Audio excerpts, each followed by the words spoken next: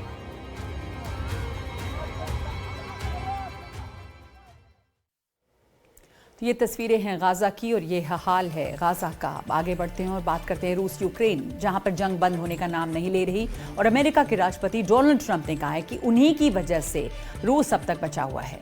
Trump Ukraine पर रूस के हाल के जबरदस्त हमले को लेकर बहुत ही नाराज हैं. उन्होंने पुतिन को चेतावनी जारी की है, लेकिन रूस को लगता है कि कोई फर्क ही नहीं पड़ता. उसने एक बार फिर से यूक्रेन पर ड्रोन चलाए हैं. मंगलवार को एक दूसरे पर हमले और बुधवार को एक दूसरे पर आरोप जारी रहे. अलग अलग मोर्चों पर जमीनी लड़ाई और ड्रोन हमले रात भर चले. रूस का कहना है कि उसने मंगलवार को यूक्रेन के 2000 ड्रोन नाकाम कर दिए. यूक्रेन पर रूसी हमले लगातार चल रहे हैं. 24 मई को रूस ने यूक्रेन पर जो भारी मिसाइलों से हमला किया, उसे लेकर अमेरिकी राष्ट्रपति डोनाल्ड ट्रंप पुतिन से नाराज रहे। उन्होंने कहा कि पुतिन आग से खेल रहे हैं और रूस पर नई पाबंदियों की भी बात हो रही है। इस पर क्रेमलिन की तरफ से प्रतिक्रिया आई है। प्रवक्ता दिमित्री पेस्कोव ने कहा है कि यूक्रेन के साथ बातचीत से पहले रूस के हित ज्यादा अहम हैं, लेकिन दूसरी तरफ यूक्रेन के साथ बातचीत की तैयारियां भी चल रही हैं। रूस के विदेश मंत्री ने कहा है कि यूक्रेन के साथ सीधी बातचीत की तारीख जल्द ही घोषित होगी। ट्रंप ने हाल ही में पुतिन को लेकर सख्त बयान दिए हैं। हालांकि उनका इससे पहले पुतिन को लेकर रुख नर्म रहा है।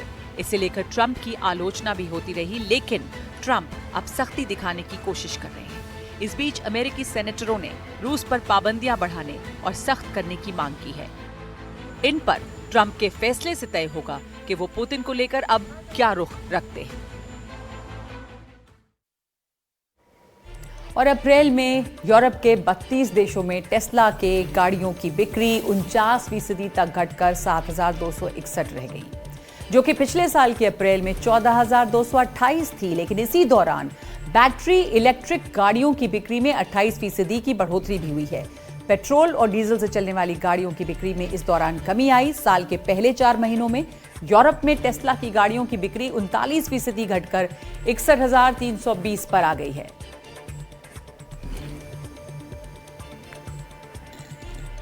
और आइए अब देखते हैं video of the day. Brazil की ये दो नन आजकल बहुत वायरल हैं। कैथोलिक टीवी पर एक कार्यक्रम में उनकी बीट बॉक्सिंग, उनका गाना और डांस लोग बहुत पसंद कर रहे हैं। और समा ऐसा बंधा के कार्यक्रम पेश कर रहे डीकन जियोवानी बास्टोस भी खुद को नहीं रोक सके और सिस्टर मरीसा डी पाओला के साथ थिरकने लगे। ये दोनों नन उन नौजवानों के बीच काम कर रही हैं जिनको नशे की लत लगी है और मानना है कि संगीत इस तरह के मामलों में बहुत अच्छी दवा की तरह काम कर सकता है।